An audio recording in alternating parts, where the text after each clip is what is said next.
Hey everyone, I hope you're doing good. This is chapter 3 of Ngô Van's In the Crossfire, Adventures of a Vietnamese Revolutionary.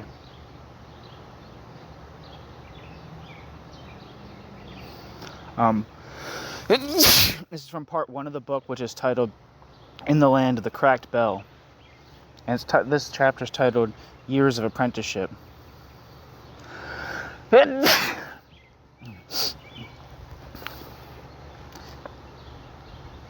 Starts with a passage by Baudelaire. Quote, "Poetry is such a great destiny. Whether joyous or mournful, poetry always bears within poetry's self a divine utopian character. Poetry ceaselessly contradicts reality. In the dungeon, poetry turns into revolt. At the hospital window, it is the ardent hope for a cure. Poetry not only records, poetry restores. Everywhere poetry negates iniquity." End quote, Baudelaire. One of my cousins, a real country beauty, had married an employee of the Saigon branch of Discours, might be Decour, and Cabal.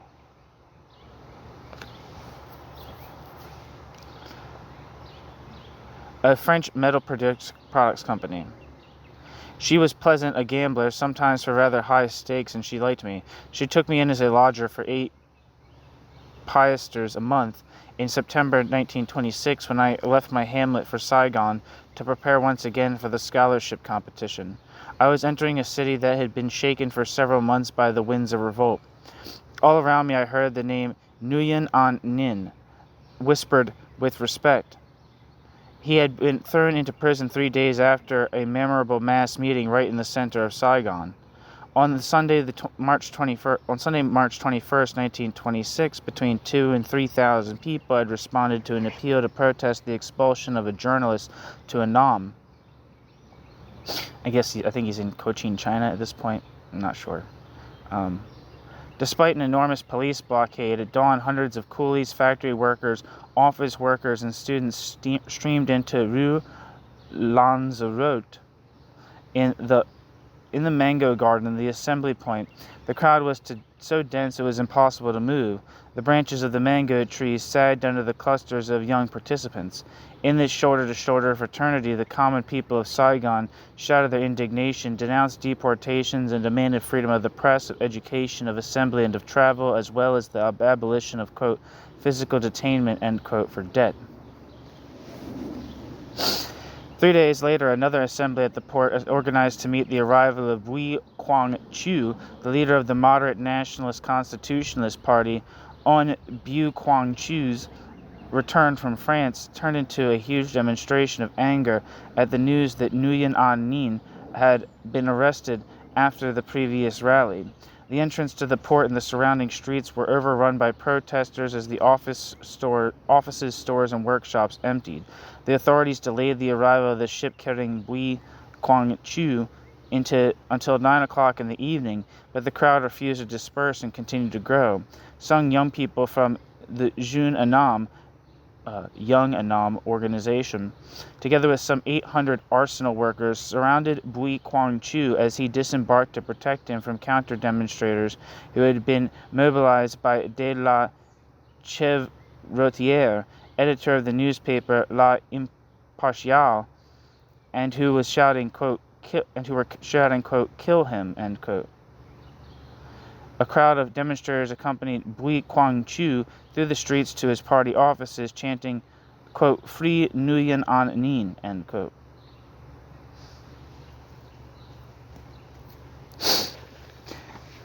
That same day, the venerable Phan Chu Trinh died after a life of relentless struggle against the, quote, civilizers, end quote.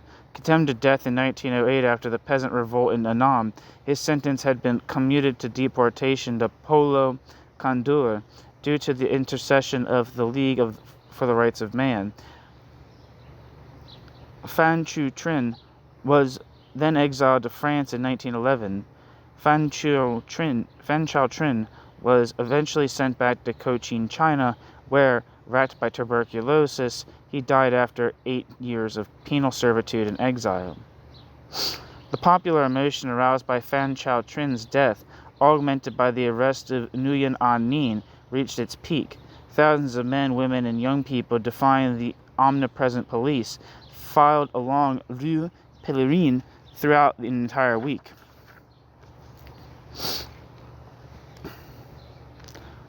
Lighting sticks of incense for the deceased. On the 4th of April 1926, Phan Chau Trin's funeral was transformed into a massive demonstration against the masters. Crowded around the hearse were thousands of coolies and workers from the rice processing plants of Cholon, who had abandoned their work, along with students from the city and the provinces, workers and employees of the arsenal, and peasants from the Ba Diem and Hoc Mon. At his first trial, on April 24, 1926, Nguyen An Ninh was sentenced to 18 months imprisonment.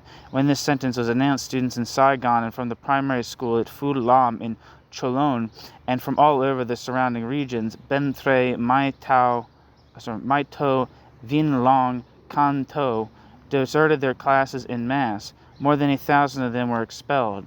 I attended primary school from September 1926 to May 1927, but I was already 14, and I worried constantly about the 8 piastre monthly rent, which was too much of a burden for my mother, so I jumped at the chance of a job at Discours and Cabal. When a vacancy came up in the accounts department, I was hired for 35 piastres a month, which allowed me to live tolerably well. At that time, coolies were earning only 15 piastres, or at most 18. Now it was my turn to help my mother, except on the all too frequent occasions when my cousin, usually in the middle of the night, begged me to hand over my pay, which she invariably proceeded to lose in the gambling parlors, which is why I eventually moved to other lodgings. That was the end of my formal education, but I continued to read everything I could get my hands on. I would buy used books from the Chinese bric-a-brac stalls across from the Saigon railway station, where French people sold their books before leaving the country. I read them all voraciously. Books on science, history, philosophy. In this way, one day I discovered with exultation the writings of Rousseau. Quote, "The despot is the master only as long as the despot is the strongest. ... Force is the only thing that keeps the despot in his position, and only force can remove the despot." End quote. Rousseau. My overseer at work, a half-French young man who didn't care for reading, gave me all the books he'd been awarded as school prizes. Among them was Baudelaire's Flowers of Evil, Les Fleurs du Mal. Les Fleurs du Mal. At least that's how I think it's pronounced. I'm not sure. I hope you don't mind me trying to pronounce things I can't pronounce. A handsome volume with gilt-edged pages. I knew nothing about the poet or his times, but when I read that he had been condemned for, quote, offending public morality and good manners, end quote, and that he had suffered censorship, which was so familiar to us in the colonies, I was strongly drawn to Baudelaire. It was also said that during the 1848 revolution, Baudelaire had been seen among the raiders of an armory carrying a rifle and shouting, quote, "We must shoot General Alpic," end quote. I have also not forgotten Jean Richepin's La Chanson des Gueux, the Song of the Tramps, with the Song of the Tramps' magnificent engravings protected by tissue paper. I can still see the illustrations of the venerable old goat with the 2 little vagabonds sitting on his bony back, laughing and trotting very gently so that they would not fall off. Above all, I was moved by the vibrant couplet that replaced the censored passage from the, quote, Idylle des Pauvres, bracket, Romance of the Poor, end bracket. Here two tramps loved each other to exhaustion, and that got me 30 days in prison, end bracket, or end quote. Jean Richepin, or Richepin, I don't know if I'm saying that right. A workmate who was better educated than I secretly gave me a copy of Une histoire des conspirateurs anonymes à Paris où la vérité sur la Indochine Indochine, bracket, A Story About Annamite Conspirators in Paris, or The Truth About Indochina, by Phan Van Trong. I actually know I'm pronouncing that one right, at least the last name, because I had a friend named Sky Trong. Anyway, in this book, the author described the plot hatched against him and Phan Chau Trinh by the French government in Paris in 1919.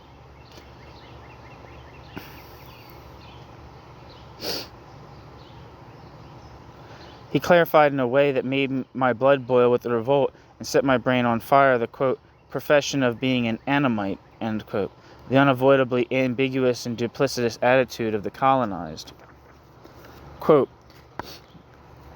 it is said that the Annamite is withdrawn and that his soul is impenetrable, but has France, supposedly the country of freedom of opinion, ever allowed the Annamites to freely express their ideas and their feelings?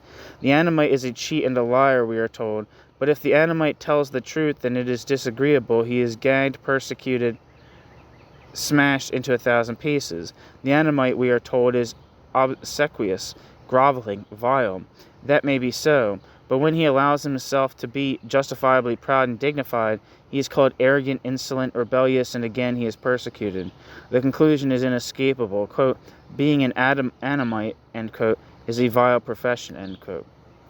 I began to follow news of underground revolutionary movements more closely. The first event that caught my attention was the Rue Barbier affair. On the morning of December 9th, 1928, the Saigon Sûreté discovered the mutilated body of a man in a room at 5 Rue Barbier. That discovery set in motion a vast dragnet of underground groups. Tan Nien Kash Mang Dang Chi Hoi, Revolutionary Youth League, and Vietnam Quoc Don Dang, National Party of Vietnam.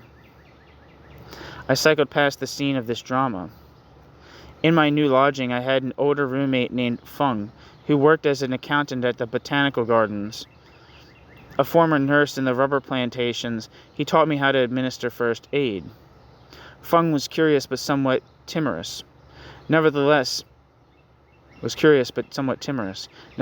despite not having a real spirit of revolt, Feng lent me a banned book that had appeared in 1929, Phan Van Hoom's In the Central Prison, which recounted the struggles of Nguyen An Ninh and Phan Van Hoom and their lives in prison. I learned that upon his return from France in 1923, Nguyen An Ninh had refused a position as magistrate offered to him by Governor Cognac. I don't know if I'm saying that right. Along with a concession of land. I was extremely moved by those who voluntarily refused to integrate themselves into colonial society, to become functionaries, and who chose instead to live side by side with the common people. I tried as hard as I could to follow events, amassing piles of press cuttings which I hid in a shoebox. There was omnipresent police surveillance, and I was constantly running into people who were much too curious. My roommate Feng was scared to death. From October to December 1928, denunciations and torture-induced confessions led to the arrest of hundreds of peasants on suspicion of belonging to an imaginary organization, the Nguyen An Ninh Secret Society. I was struck with admiration for the daring 35-year-old Phan Van Kim, who, disguised as a Chinaman, bluffed his way into a court and shot Judge Na Dai La. When arrested, Phan Van Kim declared that he had also wanted to kill the prosecutor and his deputy. The second trial of Nguyen An Ninh began on May 8, 1929, along with that of Phan Van Hoom and more than 100 indicted peasants and day laborers. On the night of September 28, 1928, Phan Van Hoom, while walking in Ben Luc with Nguyen An Ninh, had been stopped by the militia who confiscated his papers. When Phan Van Hoom protested, a Khai, military chief, hit him with a kosh. Nguyen An Ninh reacted with his fists. Phan Van Hoom was immediately arrested. A few days later, Nguyen An Ninh turned himself in. On the day of Nguyen An Nin's trial, dense ranks of guards surrounded the Hall of Justice. Nguyen An Ninh arrived barefoot, dressed in black like an Annamite peasant. More than 100 people pushed their way into the court. They were expelled as soon as the hearing began, and the trial took place behind closed doors. Even though none of the other defendants, quote, identified him, end quote, Nguyen An Ninh was jailed for more than 1,000 days and fined 1,000 francs for having formed a secret society. Phan Van Hume got 8 months in prison for a 500 franc fine. The others for 2 months to 4 years behind bars.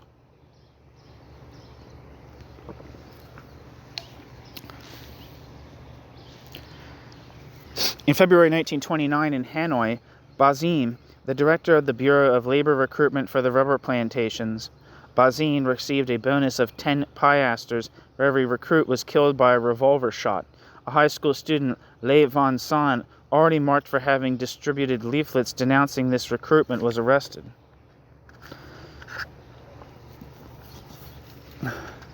My roommate Feng told me what he had seen in the unhealthy mosquito-infested rubber plantations where he had treated the coolies stricken by, quote, forest fever, end quote, which was sometimes fatal. Feng described the beatings, the confinement in cells inside the plantations, the hunger, the impossibility of breaking the contracts, the attempted escapes that had been punished with torture. The living conditions in the work were so atrocious that the yearly death rate was sometimes as high as 40%. In 1927, at the Michelin rubber plantation in Phurieng, 100 coolie conspirators, bound by a fraternal oath, had killed a notoriously brutal French overseer. A ruthless manhunt was unleashed. 70 of the coolies were captured. The others perished in the forest while fighting their executioners or were devoured by wild animals if they did not die of hunger or fever. ... I mean, it was a... not ... new section, marked by 3 dashes. I guess I should say... I don't know why I said ... Just me. All I meant to say was new section. Without a title. 1930 was the year of the memorable insurrection of the Yen Bai garrison, where around 20 French officers commanded 1,000 Tonkinese infantrymen. During the night of February 9th, right in the middle of the year of the Horse Tet celebrations, the insurgents attacked and took over the garrison. At daybreak, the surviving French officers regained control. Hello. 26 of the rebellious soldiers and 25 civilian partisans fell into their hands. I followed the drama day by day. 5 planes, after dropping about 50 bombs on the village of Ko Am, racked it and surrounding countryside with machine gun fire. The indigenous security police then razed the whole of Kien Toi, Tien Long, and An Lao. Straw huts, pagodas, temples of guardian spirits, fruit trees, bamboos, everything was reduced to ashes. Between February and April 1930, 2,000 people were arrested. At Yen Bai, 3 of the rebels were beheaded in May and 13 more in June. At Phu Tho, 5 were beheaded in November. There were undoubtedly many other legal assassinations that were never publicized. In 1931, I was gripped by Louis Roubaud's Vietnam, La Tragédie Indochinoise. I don't know if I'm saying that right.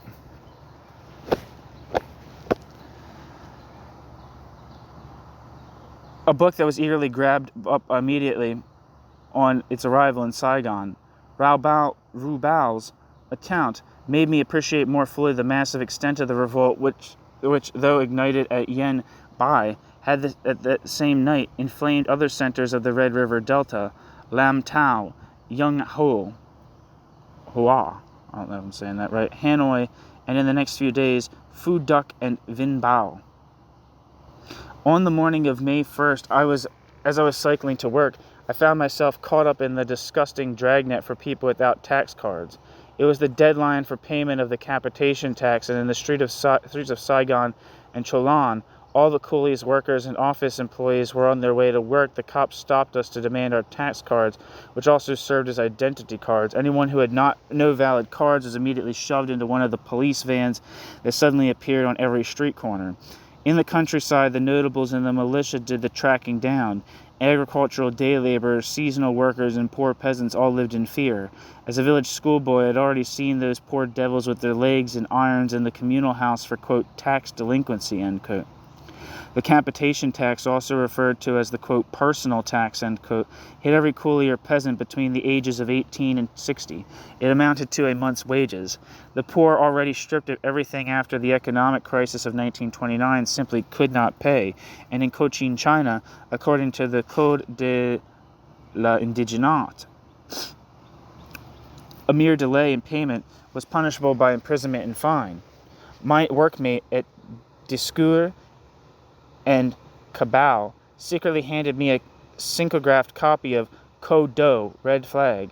I gleaned from it all the news I could about the procession of distressed peasants, which, despite shootings and arrests, continued to form in practically all of Cochin, China, such as the May peasant marches in Kaolan, Oman, and Cho Moi. With women and children at the forefront, they demanded a reduction in the capitation tax, postponement of the deadline, payment for days of forced labor, and seizure of rice stocks from the landowners so they could be distributed among the poor peasants, a ferment not seen since the rural revolts of 1916. In the area of Saigon, known as the, quote, Red Neighborhood, end quote, blood ran in the streets, a dozen peasants were killed and many more were wounded.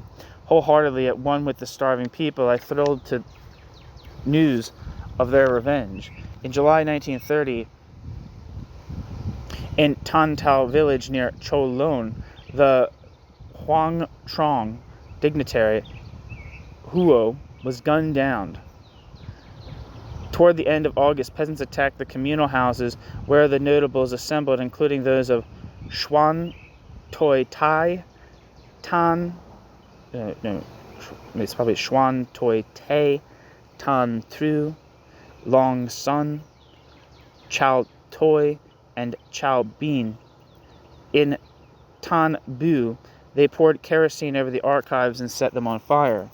In Annam on the 1st of May 1930, 1,500 peasants from the Vien area marched in silence, without placards, without flags, and without arms to the match factory in Ben Toi to join the workers. The commander of the indigenous militia had stationed 30 men inside the factory and ordered them to open fire. 15 of the marchers were killed and countless others wounded. In the village of Han Lam, Tan Chong, the peasants assembled to occupy the communal lands that had been annexed by a landowner who was expanding his holdings at the expense of the village. Again, the same slaughter, 16 dead and 15 wounded.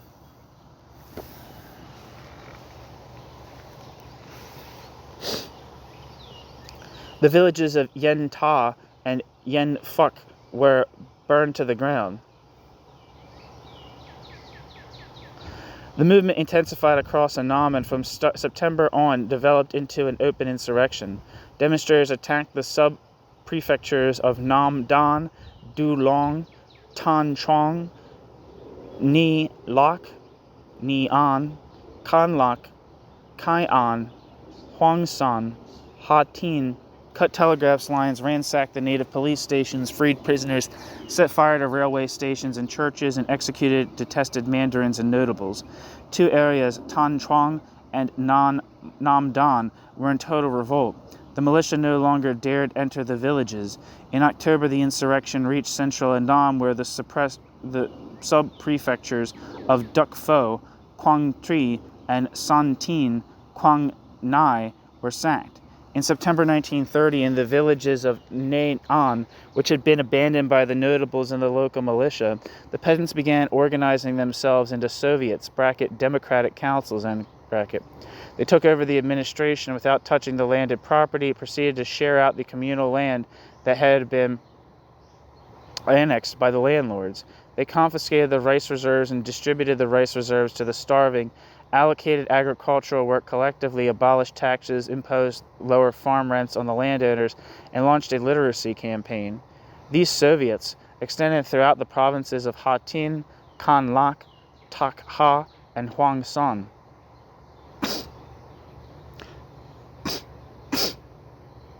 Repression matched the scale of the insurrection. Aerial bombardment and machine gun fire were used to disperse gatherings of peasants. The Foreign Legion, the colonial infantry, and the native guards set villages on fire, hunted to death the fleeing villagers, and executed prisoners. On September 12, 1930, at Hung Nguyen, 3 kilometers from Wien, carnage was inflicted from the sky. 6 bombs dropped from a plane killed more than 200 demonstrators. Nevertheless, on the 13th anniversary of the Russian Revolution, on the 13th anniversary of the Russian Revolution, November 7th, 1930, 1,500 combatants launched an assault on the fortress of Fudien, Ney-An, and 600 attacked the military post at Con Lac, Ha-Tin. In early 1931, insurgents killed the Tri Huyen, sub-prefect of Nai Lac, and threw his escort of militiamen into the river.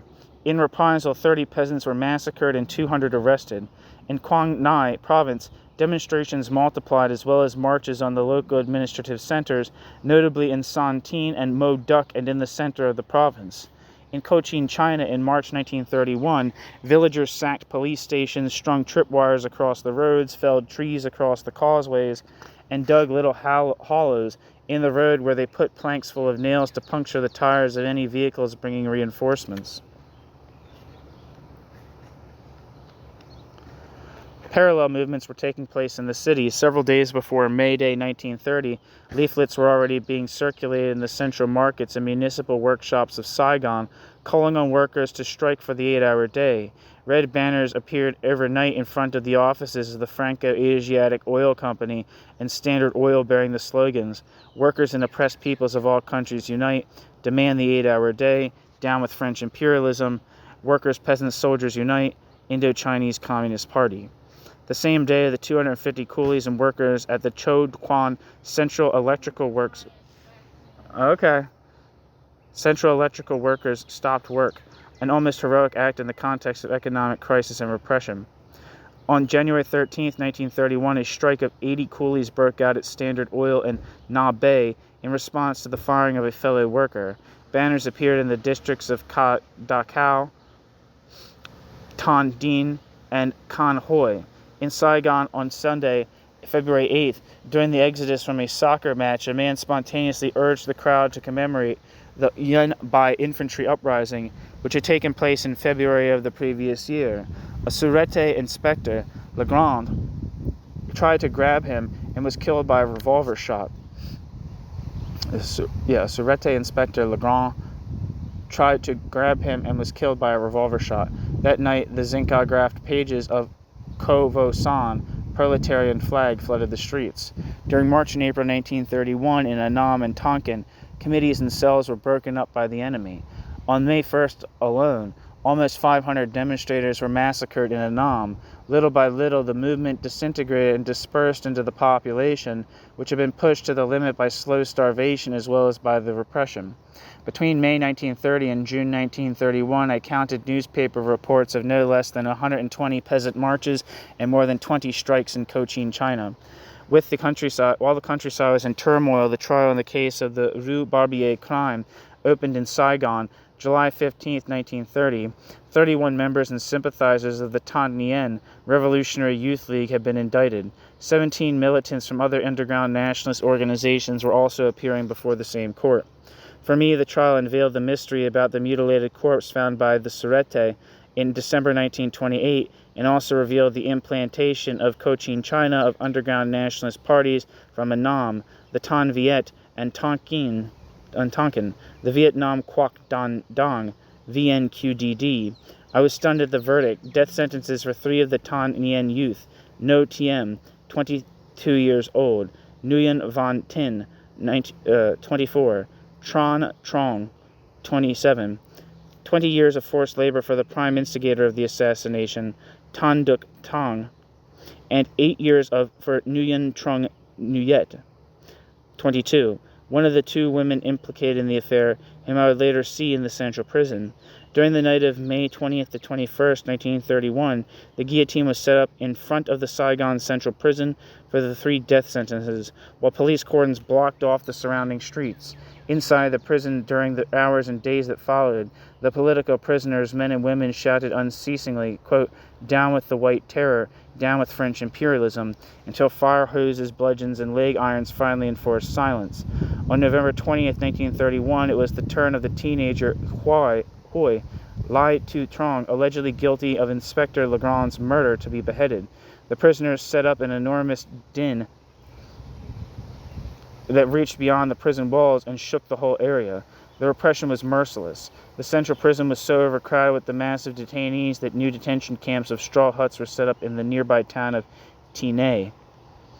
Every Sunday I biked back to my village with clandestine newspapers and leaflets hidden in the handlebars and read them to my peasant friends. Afterwards I kept them in a bottle hidden in the bamboo hedge. I continued my reading of Marx at the Saigon Public Library after work, registering under a false name. I struggled to understand capital, but was fascinated by Marx's notes giving concrete examples of capitalist barbarism.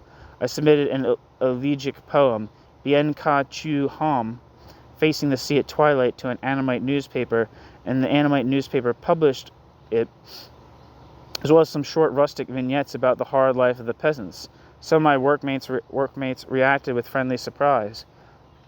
One of them, Phan Can Van, told me about what he had read at the Mai To High School: Balzac, Victor Hugo, Madame de Stael. He had written a novel and wanted to submit it to a bourgeois journal, Nam Nu Jioi Chung, had met with one of its editors, Ho Hu Tong. During their meeting, Fan mentioned my attempts to translate the Communist Manifesto.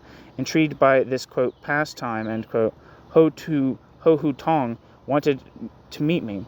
From the beginning, his manner was trusting and friendly. He sensed my eagerness to act and arranged a first meeting in an isolated corner of the botanical garden behind the enclosure where deer grazed. Initiating me into clandestiny, Ho Hu Tong introduced me to An Gia, quote, eldest brother, end quote, with whom I would, quote, work, end quote. Stunted in stature, An Gia looked older than his age to me. We soon became friends and carried on numerous discussions sitting on the grass in isolated areas.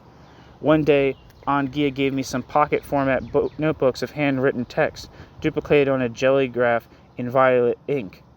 This was Tang Moi, October, the theoretical organ of the Ta Doi Lap, left opposition.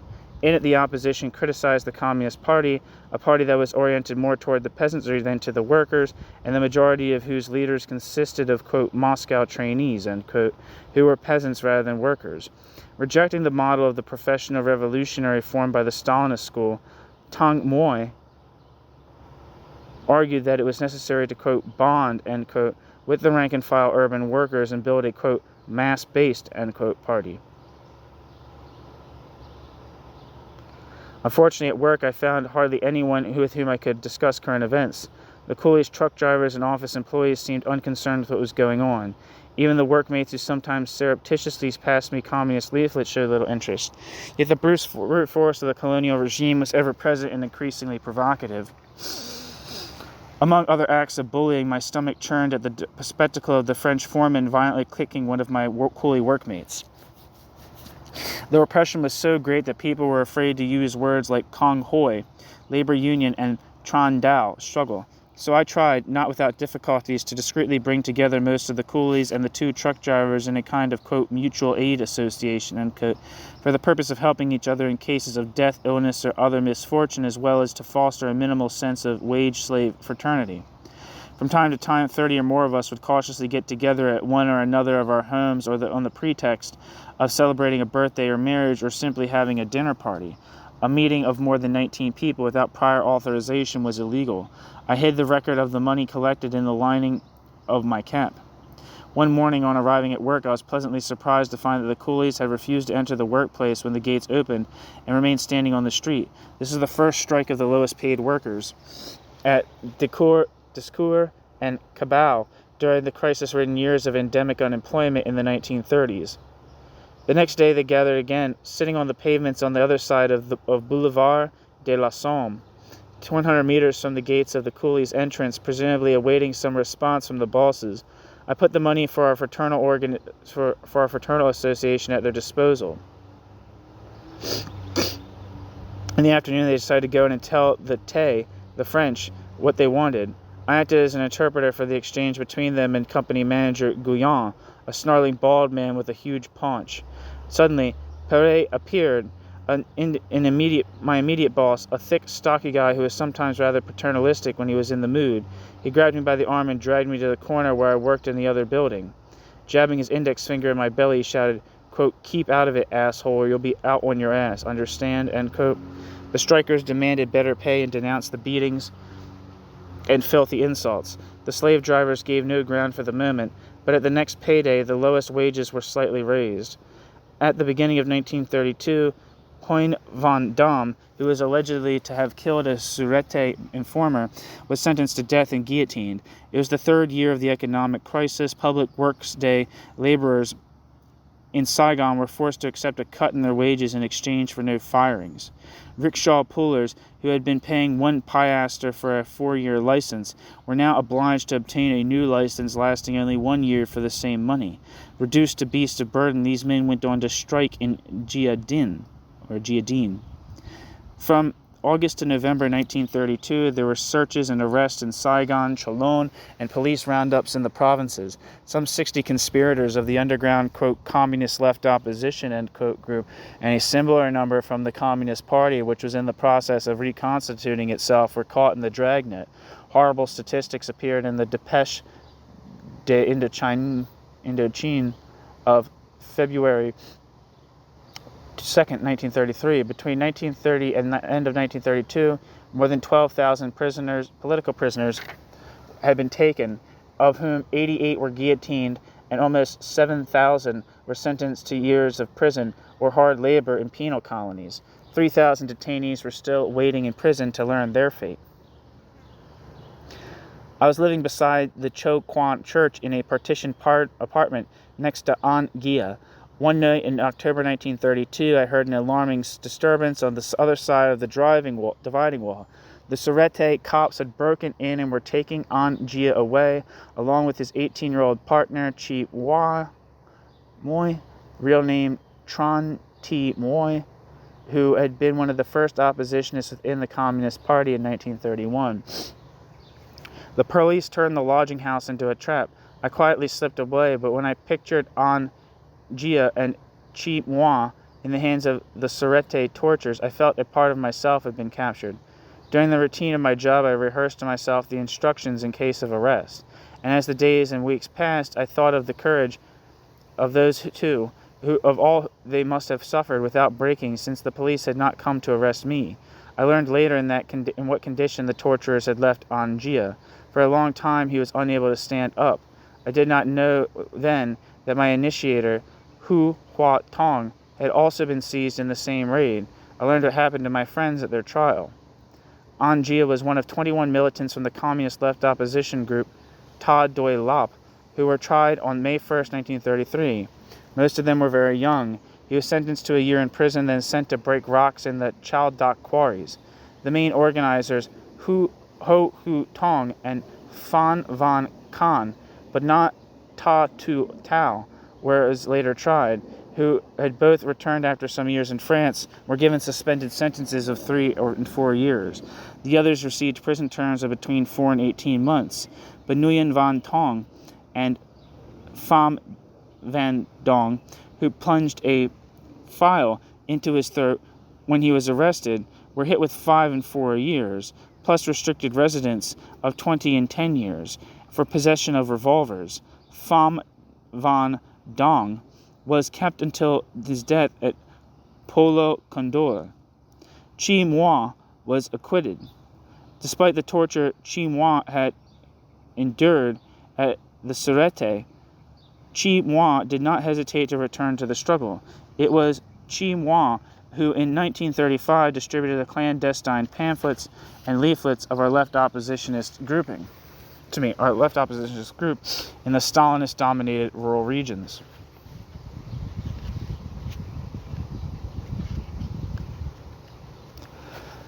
On the 3rd of May, 1933, the enormous trial of 121 Communist Party members took place. The detainees were taken out of the central prison, handcuffed and chained to each other, and led across Rue Le Grandier to the Hall of Justice in the midst of chants, shouts, and weeping from parents, wives, and children who were held back by the police. The courthouse was surrounded by a mass of civil guards and soldiers with bayonets fixed on their rifles. It was the final act of the 1930 to 1931 peasant tragedy in Cochin, China. The majority of the participants came from the lower ranks of agricultural laborers, but also included coolies, typographers, electricians, lesser nobles, teachers, office workers, and soldiers, led by a handful of professional revolutionaries who had been trained in Moscow or Canton.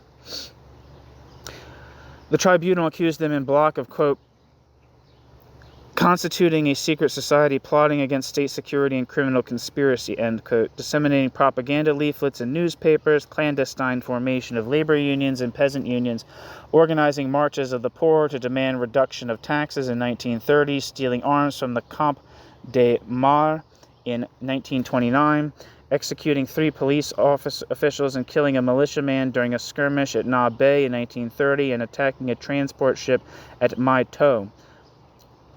Rushed through in 5 days, the trial ended before dawn on May 7th with a verdict of death for 8 of the accused. 98 were sentenced to the penal colonies for life in the case of 19 of them, including an 89-year-old man. With the peasant movement decapitated several insurgents, most of whom had passed some time in France, Nguyen Van Tao, a Stalinist communist, Ta Tu Tao, Phan Van Chan, and Hun Phan Van Phong, Trotskyist opposition communists, Tran Van Tak and Lê Van Tu, Trotskyist sympathizers, and Trinh Hung Nhau, an anarchist, regrouped around their elder, Nguyen An Ninh, and took the initiative of legally opposing the colonial regime during the Saigon City Council elections of April to May 1933. They launched a weekly French newspaper, La Lutte, Struggle, thereby evading the requirement that every publication in the indigenous languages had to obtain prior authorization.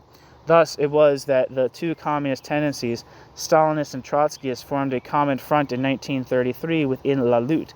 This unique alliance at the very moment that in the USSR and everywhere else in the world, Stalin and the Communist parties loyal to Stalin were hunting down anyone even remotely suspected of, quote, Trotskyism, end quote, lasted nearly 3 years. Stalinists and Trotskyists, in a joint struggle against these immediate enemies, the colonial regime and the bourgeois constitutionalist parties, worked together to publish a newspaper for the defense of the workers, coolies, and peasants. Nguyen An Ninh was the real linchpin. Every week, thanks to a network of well-placed sources, La Lutte assembled all the news and eyewitness reports it could find about workers, strikes, unions, wages, workplace incidents, ... and peasants, plundering by landowners, extortion by notables, brutality of the colonists, and about trials, torture, police violence, and other abuses of the administration. For my part, I was also able to contribute news of movements in the plantations. The workers' slate, So Lao Dong, for the election was headed by the Stalinist Nguyen Van Tao and Tran Van Toch, who was close to the Trotskyists. I attended the meetings in April 1933 at the Tan Shuang Theater, which was filled to overflowing by the common people of Saigon and infiltrated by the Surete cops. The enthusiastic audience raised their hands to vote that Nguyen An Ninh should chair the meeting. Thus it was that I finally saw the face of the man whose struggles had gripped and inspired me since 1928 to 1929. Nguyen An Ninh was flanked by Ta Tu Tao and Tran Van An. For the first time, workers and coolies heard through the voice of Tran Van Toch, someone talking openly about the right to belong to a union and to strike, about the 8-hour day and universal suffrage. The candidates' speeches were studded with taboo words: Kong Hoi, labor union; Tu Ban, capitalist; So Vo San, proletarian; Bai Kong, strike; Giai Kop Tran Dao, class struggle, which until then had only been secretly deciphered in clandestine leaflets. In order to raise the large deposit needed for each candidate in the elections, Nguyen Van Tao had opened a small beer bar in the old market district. I took my workmates there in the evenings. On May 7th, Nguyen Van Tao and Tran Van Toch were elected in the municipal elections. On May 7th, Nguyen Van Tao and Tran Van Toch were elected in the municipal elections.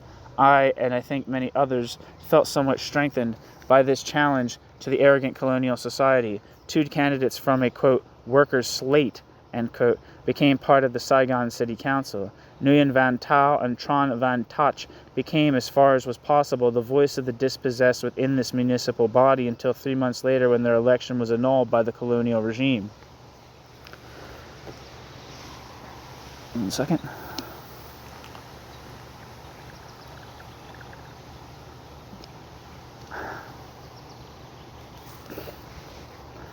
At the beginning of September, a third trial of communists began.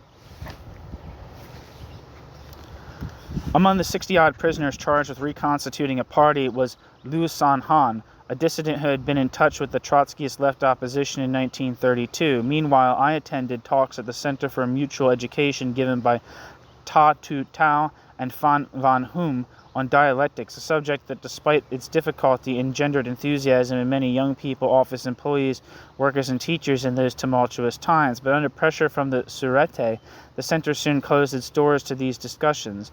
I learned from the Dépêche Indochine that the spirit of rebellion had reached the forest. Unsubdued by, quote, civilization, end quote, the Moi tribesmen of the mountain area of Ba Ra had killed the regional administrator in October 1933. Militiamen and police responded by setting fire to all the straw huts in the Moi village and to the fields where the harvest was still waiting to be cut. Other recalcitrants of the forest, the Phnongs, retaliated for the, quote, pacification, end quote, in the Hot Chlong area, attacked military posts and inflicted severe losses on the colonial troops. In 1934, I discussed Ta Tu Tao's Troi Wan à la Sûreté Rue Catinat, bracket, 3 months at the Sûreté on Rue Catinat, end bracket. Ta Tu Tao described what happened in the gruesome building, situated on the liveliest and most beautiful street in Saigon. One evening, a cop pulled him out of his cell to take him up to the torture room at the top floor, shouting, quote, "Ah, this strapping fellow will be able to tolerate lots of blows," end quote. Ta Tu Tao started to yell. Lacombe, the chief, appeared and assured him he would not be mistreated, which turned out to be true. Lacombe referred to work on him through his comrades, who were being tortured with no respite.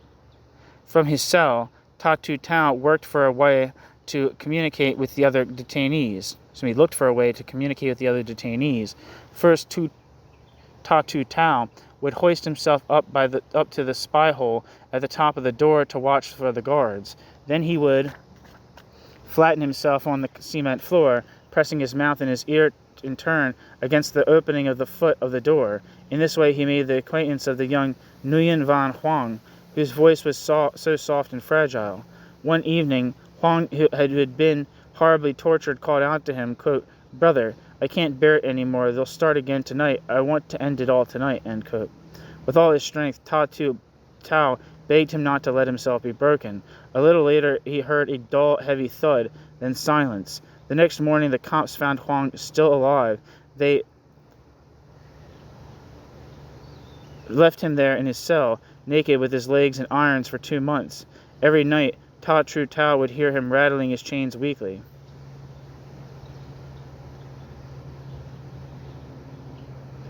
One night, there were dreadful moans again. The cops were bringing a woman on a stretcher back into her cell. Ta Tu Tao tried to speak to Comrade Nguyen T. Mai, but she was consumed by suffering. The next day, she was transferred to the central prison, then to the hospital at Cho Quan. She died shortly after her release from prison.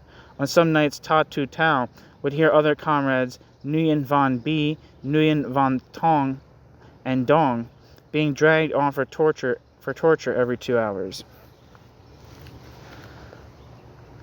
New section. Quote, "The wide world belongs to the vagabond," end quote. Nguyen An Nin. Saigon, Shanghai, Osaka. An account by a journalist engaged as a cabin boy on a Messagerie Maritime ship was, for me, the irresistible invitation au voyage, and I dreamed that someday I would take the same path toward the west. Di Tai. Often in the evenings after I left work, Discours and Cabal was right on the port. I would sit on a bench at the edge of the Chinese arroyo near the signal post and watch the comings and goings in the harbor. fearing that my dreams would all evaporate in the course of time, like the plumes of gray smoke rising from the ship's funnels. But one day, among the straw huts next to the docks, I managed to make contact with the wife of a sailor named Tai, who was in charge of the laundrymen of the Aramis. If I coughed up 50 piastres, a whole month's wages, he would introduce me to his boss. This boss took me to the enrollment office to obtain the necessary maritime passport, an impressive document which featured all my fingerprints and described me in full anthropometric detail.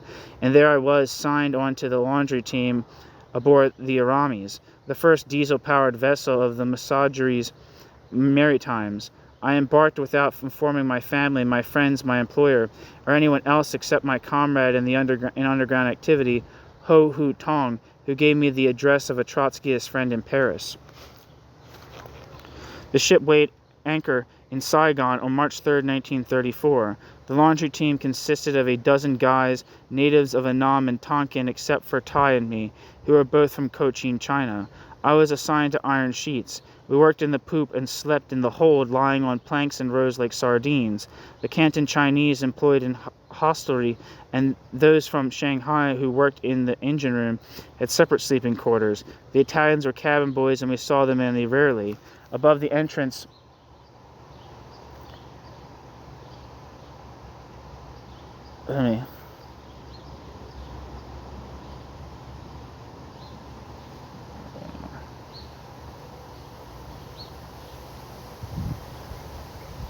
where am I? The Italians were cabin boys, and we saw the Italians only rarely.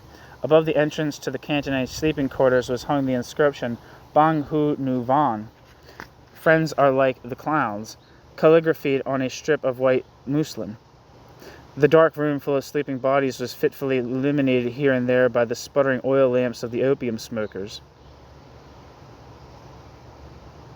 In the Indian Ocean, a heavy swell rocked the boat. The pitching and rolling made me so nauseous that I couldn't stand up without vomiting. I dropped my work and ran to the hold to lie down. Annoyed by my desertion, my workmates came and pulled me from my plank berth. Finally, I was transferred to sorting the linen. On some days, the sea was so calm that a plate could float on it. Bien ta dia kong chim, as my Tonkinese companion said. Flying fish, porpoises, or dolphins preceded us, leaping out of the sea. ... After an interminable week in the Indian Ocean, the Aramis dropped anchor at Djibouti, an arid city of squat houses surrounded by wretched shanty towns. Not a single tree. The colonists took shelter, it was said, in the shade of palm trees made of zinc imported from France. ... The Red Sea, chains of black mountains, bare and torrid, then the Suez. The ship slowly made its way through the canal bordered by deserts, passing silhouettes of camels advancing across the sand dunes. Then Port Said, where Arab peddlers clung to the topmost mast of their swaying craft, then leaped on board our ship to sell things to the crew. What I didn't know... It was dark when the ship passed through the Strait of Messina, with its formidable currents, and it was there I saw for the first time a volcano, Stromboli, smoking in the dark sky. When we finally reached the Marseille. I don't know if I'm saying... I never know how to say that right. The journey had lasted 3 weeks. Bassin de la Joliette. I was captivated by the animation of the port. The fast, decisive way men moved, the women on high heels, clack, clack, clack, ... I'd entered another time, another world where life seemed accelerated. But when I discovered that I had landed there in vain, in my haste to leave Saigon, I had not understood that you were only paid upon your return to the port when you signed on. Where you signed on. My dream of going to Paris was crushed. It was a bitter blow. There was nothing I could do but resign myself to wandering around Marseille for 3 weeks before embarking for the return. The Aramis was laid up and placed in dry dock. The guys in our laundry team showed up only to receive our rations of rice and nuoc mam, fermented fish sauce. At night we returned to our sleeping quarters. My first encounter with Tu Cao, fourth razor, a somewhat elderly barber. So my first encounter was with Tu Cao, fourth razor, a somewhat elderly barber. Tu Cao came to the port with his little work case every time a ship docked. Tu Cao was originally from Saigon and asked me what was happening in our country. Tu Cao cut my hair for nothing and that evening invited me to a local pub. Standing at the bar side by side with men sweating from their day's labor, I drank for the first time a white wine cut with lemonade while listening to Tu Cao's advice to be prudent. He then entrusted me to his friend Han, who had time to show me around Marseille a bit. A former sailor who had been fired for drug smuggling, Han was a stocky man whose adventures and misadventures, including some prison time, appeared etched on his craggy face. He hung around the docks, waited for suppliers coming in from Constantinople or the ports of Black Africa. He was also sought out by certain French opium addicts. I sometimes noticed them sneaking into the hold of the Aramis, where the Cantonese sleeping quarter was transformed into a temporary smoking den. What Han lived on in between the arrivals of suppliers was not clear. Odd jobs, minor trafficking in blue denims from Shanghai, or unmarked cigarette lighters from Singapore. ... He knew all the tricks for slipping things past the customs officers. One night when he was taking me through the slum areas clustered around the old harbor, where the drawbridge still operated, he suddenly darted into one of the dives full of smoke and deafening jazz. I stopped in the doorway. A very beautiful young woman came out with a seductive smile on her lips, said, quote, "Hey, honey, do you want to come with me?" She beckoned me to follow her up to her garret. Panic-stricken, I ran off as fast as my legs could carry me. The Aramis weighed anchor late one afternoon. France slipped into the distance like the Promised Land. I arrived back in Saigon on the 13th of May, 1934. New section. I was unable to earn at my job at Discours and Cabal. My bosses swallowed the stories I made up to account for my disappearance. Back in the daily grind, I revived our, quote, fraternal organization. I was 8... Did I ever read that right? I was able to return to my job at Discours and Cabal. My bosses swallowed the stories I made up to account for my disappearance. Back in the daily grind, I revived our, quote, fraternal association, end quote. Among my workmates, only the coolie Vo Van Don was awakened to social struggles, and we often found ourselves together during subsequent adventures. I met again with Ho Hu Tong, who introduced me one day to Lu San Han, a former Communist Party dissident who had just been released from prison. On the 2nd of May, 1935, a thunderbolt hit the opponents of the imperialist order. Stalin and Laval signed the, quote, Franco-Soviet Mutual Assistance Pact, end quote, which officially approved of France's development of military power. The French Communist Party would henceforth strive to stifle any anti-militarist spirit and defend the integrity of the French Empire. The Indo-Chinese Communist Party gradually aligned itself with this position, despite inevitable internal resistance. La Lutte, the journal in which the Stalinist Trotskyists collaborated, kept silent. There was an urgent need to criticize the new line imposed by the Indo-Chinese Communist Party. But the legal Trotskyites were bound by their agreement to a common front with the Stalinists in La Lutte. Faced with this submission to Stalinist nationalism, Lu San Han and I and another comrade named Trin Van Lau decided to create the League of Internationalist Communists for the construction of the Fourth International. We feared that the victory of Vietnamese nationalism over French imperialism would simply mean the rise of an indigenous bourgeoisie, and that the desperate condition of the exploited workers and peasants would remain the same as ever. While providing for my daily rice kept me chained to Discours and Cabal, during the day my nights were occupied in working with a young typographer to set up a clandestine printing press, which we put together with salvaged components. I learned to set type, and we were able to bring out one issue of a printed theoretical journal, Kash Mang Tong Truk, Permanent Revolution, which circulated clandestinely. Toward the end of 1935, our group also started a Mimeo newsletter, Tien Dao, Vanguard, Faced with La Lutte's silence on the Laval-Stalin Pact, in our clandestine newspaper, we denounced the alliance between the USSR and French imperialism. The first practical action of our group was to support the striking wagon drivers, the drivers of the, quote, matchboxes, end quote. Light two-wheeled carriages were up in arms against harassment aimed at eliminating them in favor of the French streetcar company, Compagnie Française des Tramways. On December 25, 1935, almost 100% of the workers had joined the strike.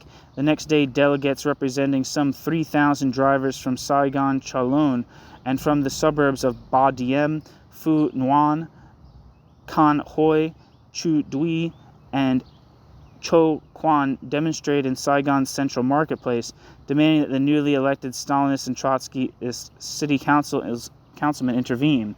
The repression was fierce. The Sûreté took over the La Lutte office and arrested Nguyen Van Tao, Van Tran Tach, Duong Bach Mai, and the recently elected councilman Ta Tu Tao, charging them with interfering with the freedom to work.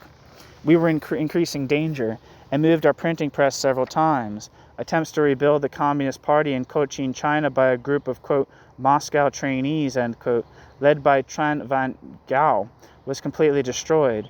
At the trial of 40 communist militants, 24 were sentenced, most of them being deported to Polo Condor.